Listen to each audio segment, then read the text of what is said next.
When?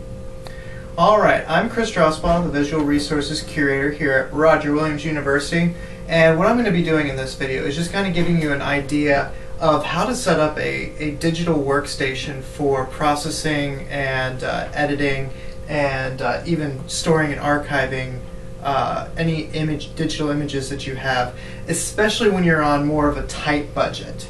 Now, the perfect environment would be having a great, powerful either Mac or PC. I'm preferring Mac myself, that can process large groups of images, and then those images would be stored and worked on via a server.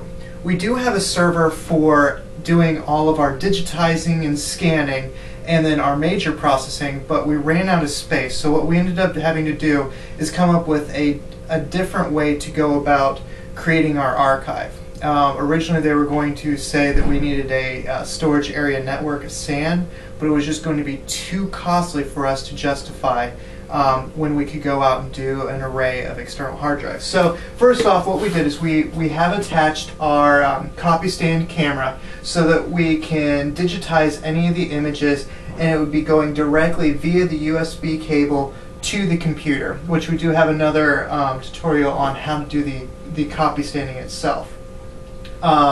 Some people do prefer scanning. I prefer copystanding because the quality is better, it's a lot faster and more accurate, less edits you have to do, and it's also better for the books. You're not having to continually press down the spines as much as when you're doing a flatbed scan. You can also have, if you have a fast enough computer or space, we don't have space, you can also have a slide scanner attached as well.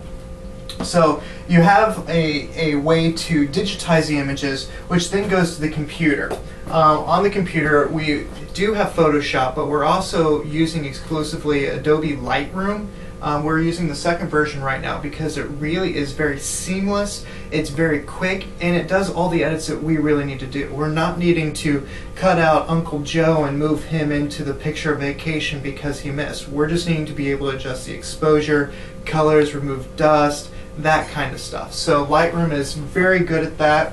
And then once we do all the processing and the digitizing, what we've actually set up is an array of external hard drives. Again, the best way to do it is through a server base, but what we want to do is you want to make sure that you have the images stored in multiple places, so that if something would get lost, or worst case scenario, your building would burn down, you'd be able to do it. So if you would be looking at these hard drives, we actually have 4 here, but they act as 2. So this is one of our main drives, and this is another main drive. One we're just using for our archives, one we're using for any vendor images or images that we've purchased.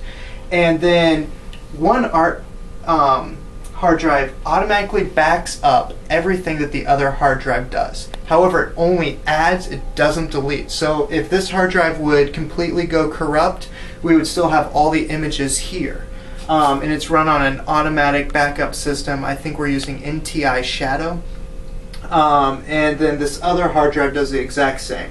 So we have redundancy there, which a server does provide as well. We also have a weekly backup that backs up, I'm going to say back up a lot. This backs up the backup drive. So what ends up happening is once a week it does provide the backup, and then when it's done with the backup we move it to a different area. So if something would happen in here, a power surge or whatever, we still have it. It's also backed up on a DVD, and we're also using Flickr Pro, where we can actually store either smaller TIFFs or full-size JPEGs depending on the size of the images. So really this is what it takes for a inexpensive yet very efficient digitizing station. We do have a larger screen which is color calibrated using Spider 2, and we also usually turn off the top light and have these white or daylight balanced bulbs that keep it a subdued lighting, so that way it doesn't take away from the screens, and the color that you're seeing on this is exactly what is being digitized as.